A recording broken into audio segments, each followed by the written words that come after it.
அன்பான மாதா தொலைக்காட்சி நேயர்களுக்கு வணக்கம். இன்றைய நிகழ்ச்சியில் நம்ம பார்க்க போகிறது செர்விக்கல் ஸ்பாண்டிலைட்டிஸ், கழுத்து வலி, கழுத்து தேய்மானம். இந்த பிரச்சனை தான் நம்ம இன்றைக்கி செர்விக்கல் ப்ராப்ளம் பார்க்க போகிறோம்.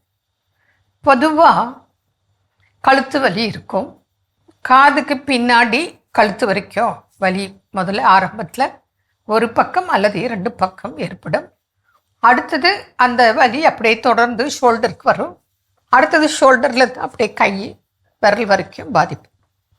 இது எப்படி இருக்கும் அப்படின்னா, அப்படியே வலி பரவிட்டு வரும், அதுக்கப்புறம் ரொம்ப வலிக்கும், அதுக்கப்புறம் மறுத்து போகும், மரமரப்பு வந்துடும் கையிலெல்லாம். ரெண்டாவது, நம்ம இப்போது கழுத்து வலி இருக்குது, செர்விக்கல் ப்ராப்ளம் ஆயிடுச்சு, அங்கே கம்ப்ரெஸ் ஆகிடுச்சு, டிஸ்க்கு கம்ப்ரெஸ் ஆகிருக்கு, பல்ஜ் ஆகிருக்கு. ஸோ தலை சுற்றல், மயக்கம் இருக்கலாம். அடுத்தது, கழுத்து இப்படி திருப்புங்கன்னா இப்படி சட்டுன்னு திரும்ப முடியாது, கழுத்து வரைக்கும் திரும்பவே திரும்பாது, இப்படி உடம்போடு இப்படி திருப்புவாங்க. ஏன்னா இங்கே ஸ்டிஃப்னஸ் வந்துருச்சு. கழுத்து திருப்பினாலும் திருப்ப முடியாது, உடம்போடு தான் திருப்புவாங்க. இதெல்லாம் ஆரம்ப அறிகுறிகள். மயக்கம் வர்றது, தலை சுற்றல். ஏன்னா பிரெயினுக்கு போகிற ரத்த ஓட்டம் இந்த கம்ப்ரெஸ்னால் அழுத்தப்பட்டு பிளட் சர்க்குலேஷன் தடைப்படுது. அதனால உங்களுக்கு செர்விக்கல் ப்ராப்ளம், அந்த வலி வருது. அது போத் சைடு வரலாம் அல்லது ஏதாவது ஒரு சைடு கூட வரலாம். இதுக்கெல்லாம் முடிந்த அளவு 99% அறுவை சிகிச்சை இல்லாமல் ட்ரீட்மெண்ட் இருக்குது. அப்போது இவங்களுக்குன்னு பயிற்சிகள் இருக்குது, அந்த உடற்பயிற்சிகளை செய்யணும். இவங்களுக்கும் டாக்ஸின்ஸ் வெளியேற சில பயிற்சிகள், இம்யூனிட்டி இன்க்ரீஸ் பண்ண, விட்டமின்ஸ் மினரல்ஸ் பேலன்ஸ் பண்ண, இதுக்கெல்லாம் பயிற்சிகள் நாங்கள் சொல்லித்தருவோம்.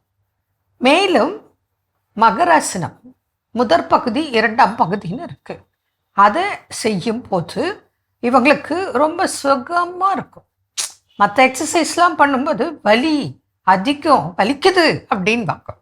ஆனால் இந்த மகராசனம் முதற் பகுதி, 2ஆம் பகுதி செய்யும்போது அது லம்பார் ப்ராப்ளமாக இருந்தாலும் சர்விக்கல் ப்ராப்ளமாக இருந்தாலும் அதற்கு இது ப்ளஸ்.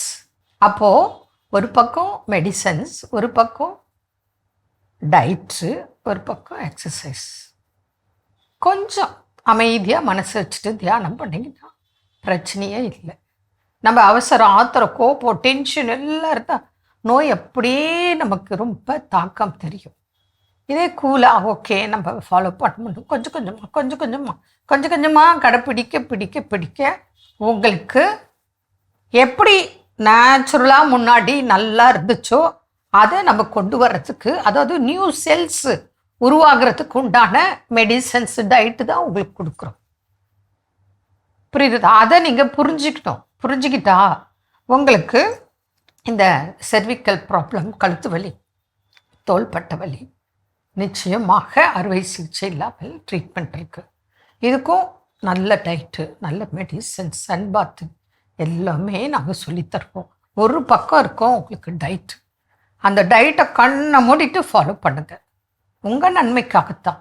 ஆரம்பத்தில் பார்த்தீங்கன்னா இப்படியா, இது சாப்பிட்ணுமா, அது சாப்பிட்ணுமா, இது சாப்பிடக்கூடாதா அப்படின்னு நினைப்பீங்க. ஆனால் உங்கள் வலி, வேதனை, ஏன்னா நான் இப்போ குறை சொல்கிறதா நினைக்காதீங்க. சிலருக்கு அறுவை சிகிச்சை செய்தும் என்ன கண்டிஷன் தெரியுமா? சிலருக்கு என்ன, அநேக பேருக்கு நீங்கள் மேடு பள்ளத்தில் ஜர்க் ஆகக்கூடாது, ட்ராவல் பண்ணக்கூடாது, லாங் டிஸ்டன்ஸ் ட்ராவல் பண்ணக்கூடாது, வெயிட் தூக்கக்கூடாது, ஏகப்பட்ட கண்டிஷன்ஸோடு தான் உங்களை அனுப்புவாங்க.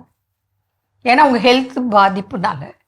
நான் என்ன சொல்கிறேன், நீங்கள் அறுவை சிகிச்சை செய்தும் டயட்டும் ஃபாலோ பண்ணோம், கண்டிஷன்ஸும் நிறைய இருக்குது. அதுக்கு அறுவை சிகிச்சை இல்லாமலே இதெல்லாம் ஃபாலோ பண்ணி நல்ல குணம் பெற வாய்ப்புகள் நிறைய உங்களை தேடிட்டு வந்துட்டுருக்கு. அதையே நீங்கள் பயன்படுத்தக்கூடாது. பயன்படுத்தும் போது நிச்சயமாக அறுவை சிகிச்சையிலிருந்து மீண்டு அறுவை சிகிச்சை இல்லாமல் பாதுகாக்கும் வழிமுறைகள் இருக்குது, அதை கடைப்பிடிக்க. மீண்டும் நாளை சந்திப்போம். நன்றி. அன்னை மரியே வாழ்க.